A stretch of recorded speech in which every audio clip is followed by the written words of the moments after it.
아침에 나로 주의 인자한 말씀을 듣게 하소서. 성도 여러분 안녕하세요. 월요일입니다. 나라 안팎으로 여러 가지 어려운 소식들이 들려오는데 여러분들의 삶의 자리에 하나님의 은혜가 가득하기를 간절히 소망합니다. 말씀 한 곳 봅니다. 누가복음 19장 28절부터 40절까지의 말씀을 봉독해 드립니다. 예수께서 이 말씀을 하시고 예루살렘을 향하여 앞서서 가시더라. 감람원이라 불리는 산 쪽에 있는 벳바게와 베다니에 가까이 가셨을 때 제자 중 둘을 보내시며 이르시되 너희는 맞은편 마을로 가라. 그리로 들어가면 아직 아무도 타보지 않은 나귀 새끼가 매어 있는 것을 보리니 풀어 끌고 오라. 만일 누가 너희에게 어찌하여 푸느냐 묻거든 말하기를 주가 쓰시겠다 하라 하시매 보내심을 받은 자들이 가서 그 말씀하신 대로 만난지라. 나귀 새끼를 풀 때에 그 임자들이 이르되 어찌하여 나귀 새끼를 푸느냐 대답하되 주께서 쓰시겠다 하고 그것을 예수께로 끌고 와서 자기들의 겉옷을 나귀 새끼 위에 걸쳐놓고 예수를 태우니 가실 때 그들이 자기의 겉옷을 길에 펴더라.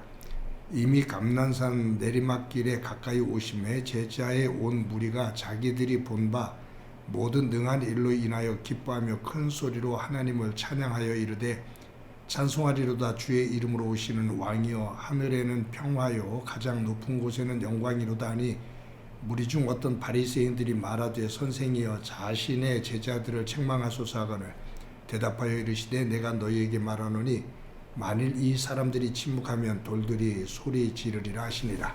아멘. 사순절 기간을 보내고 있습니다.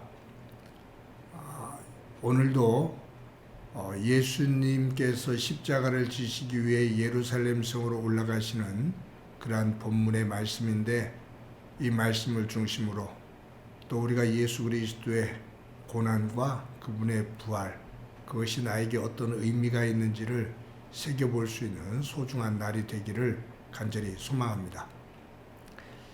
예수님께서 예루살렘 성으로 올라가십니다. 나귀 새끼를 타고 예루살렘 성에 올라가셔요. 예수님께서 예루살렘에 올라가시는 이때 기간이 유월절 기간입니다. 유대인들이 지키는 3대 절기 가운데 가장 중요한 절기입니다. 기록에 보면 적게는 수십만, 많게는 수백만이 이 유월절 기간에 예루살렘 성으로 이스라엘 백성들이 모입니다. 이때 예수님께서 나귀 새끼를 타고 예루살렘 성에 입성을 하시는 거죠. 오늘 본문에 보면 예수님께서 나귀 새끼를 타고 예루살렘 성에 입성하실 때 예수님을 따르는 제자들과 그것을 지켜보는 군중들이 여기에 보면 찬송하리로다 주의 이름으로 오시는 왕이여 라고 하면서 찬양을 합니다. 찬송하리로다 주의 이름으로 오시는 왕이여 하늘에는 평화요 가장 높은 곳에는 영광이로다. 여기 주의 이름으로 오시는 왕이여. 제자들과 군중들은 예수님을 향해서 왕이다라고 그렇게 외칩니다. 어떤 왕? 주의 이름으로 오시는 왕. 즉 하나님의 이름으로 오시는 왕이라는 거예요. 그들이 지금까지 기다리는 메시아, 다윗과 같은 왕,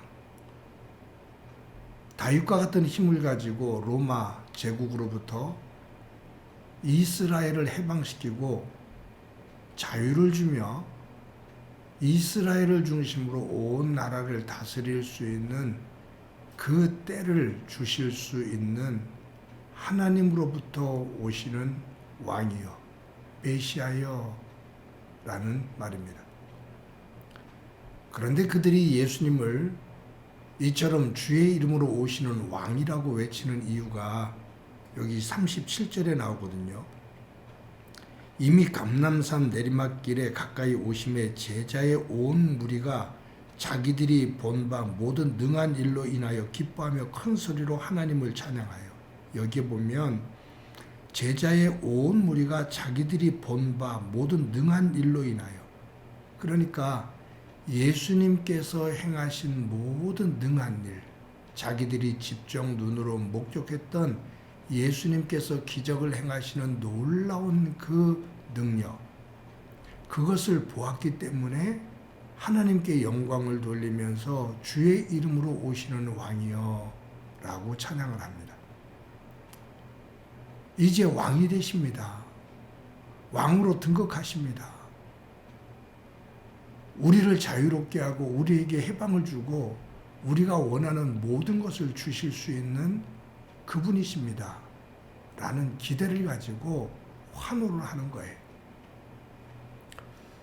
그런데 예수님께서 이런 분위기에 전혀 어울리지 않게 나귀 새끼를 타고 예루살렘 성에 입성하십니다. 아마 이런 분위기라면 여기 마태복음은 예루살렘 성에 소동이 일어난 것 같았다 라고 말하는데, 이 소동이라는 단어는 큰 지진이 일어난 것 같았다. 얼마나 함성을 질렀으면 성이 떠내려갈 것 같았다 그 말이에요. 이런 분위기라면 예수님께서 백마를 타고 의기양양하게 예루살렘 성에 입성해도 전혀 그 부조화가 없는 아주 조화로운, 무언가 하나의 그림이 딱 맞는 그러한 모습일 텐데, 예수님은 백마를 타지 않고 나귀 새끼를 탑니다. 그리고 예루살렘 성에 입성합니다. 저는 이 본문을 읽을 때마다 나귀 새끼에 주목을 해보게 됩니다. 나귀 새끼, 어린 나귀입니다. 예수님이 성인인데 몸무게가 어느 정도 나갔는지를 모르겠어요. 최소한 50kg 이상은 됐겠죠? 50-60kg? 그런데 이 나귀 새끼가 50-60kg 이상이 되어지는 성인을 태우고 가파른 예루살렘 성길을 올라갑니다. 예루살렘 성은 해발 800m 고집니다. 또 난공불락의 요새라고 불릴 만큼 길이 험해요. 그런데 나귀 새끼, 어린 나귀가 이 성인을 태우고 그 언덕길을, 거친 길을 올라간다고 생각해 보셔요. 다리가 후들후들 떨렸을 겁니다. 정말로 볼품이 없죠. 군중들은 주의 이름으로 오시는 왕이여 라고 환호하며 외치는데, 그들 속으로 들어가시는 예수님은 어린 나귀 새끼를 타고, 후들거리는 나귀 새끼를 타고 예루살렘 성으로 가십니다. 아마 군중들의 환호는 나귀 새끼에게 격려와 힘이 되지를 않고 도리어 두려움과 불안의 요소가 됐을 겁니다. 제가 이 나귀 새끼에 주목하는 이유, 그것은 바로 겸손입니다. 예수님께서 예루살렘에 들어가셔서 십자가에 죽으십니다. 그 과정이 후들거리는, 나귀 새끼가 후들거리는 그 발로 예수님을 태우고 예루살렘에 올라가신 것처럼, 예수님은 후들거리는 다리로 십자가를 지고 골고다 언덕으로 오르십니다. 쓰러지고 쓰러지고 쓰러져도 후들거리는 다리로 십자가를 지고 골고다의 언덕으로 오르십니다.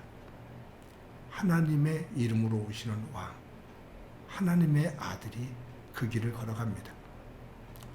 죽기까지 낮아지는 겸손의 모습입니다. 사랑하는 성도 여러분, 사순절을 시작하고 이제 첫 주일을 지났는데, 저희들 오늘 이 말씀을 묵상하며 예수님을 등에 태우고 후들거리는 그 다리를 끝까지 버티며 예루살렘 성에 오르는 나귀 새끼, 골고다의 언덕을 십자가를 지고 후들거리는 다리를 지탱하며 오르시는 예수님, 그 낮아짐, 그 겸손을 묵상하고 오늘도 저와 여러분이 그러한 마음으로 하루를 살아가는 소중한 날이 되어지기를 간절히 소망합니다. 한번 기도합니다. 하나님, 모든 사람들이 높아지고 지배하기를 원하는 그러한 사회와 시대 속에, 세계 속에 살고 있는데 사순절을 보내며 예수님을 태우고 예루살렘 성에 오르는 어린 나귀 새끼, 또 십자가를 지고 골고다의 언덕을 오르는 후들거리는 다리에 힘을 주고 끝까지 그 길을 오르는 예수님, 그 겸손과 낮아짐을 묵상하며 우리의 삶의 자리를 하나님의 평화로 세워나가는 귀한 날이 되도록 은총 베풀어 주옵소서. 함께해 주시리라 믿고 예수님의 이름으로 기도드립니다. 아멘. 슬픔 속에서도 울지 않는 것, 억울해서 울지 않는 것, 걱정할 수밖에 없는 상황 속에도 걱정하지 않는 것, 사랑할 수 없는 사람조차도 사랑하며 품어주는 것, 용서할 수 없는 사람일지라도 용서하여 주는 것, 어떠한 자기 주장도 버리고 오직 모든 것을 주님 뜻에 맡기며 내가 강한 것이 아니라 주가 강함을 보여주니 진정한 겸손, 참을 수 없어도 화내지 않고 끝까지 인내하는 것, 감사할 수 없는 그런 조건에서도 감사하며 사는 것, 칭찬이나 비난 가운데서도 침묵하며 살아가는 것, 말씀 순종하기 어려울지라도 믿음으로 순종하는 것, 어떠한 자기 주장도 버리고 오직 모든 것을 주님 뜻에 맡기며 내가 강한 것이 아니라 주가 강함을 보여주니 진정한 겸손, 겸손은 겉사람이 드러나지 않고 속사람이 드러나는 것, 하나님과 가장 가까운 사람이 바로 겸손한 사람.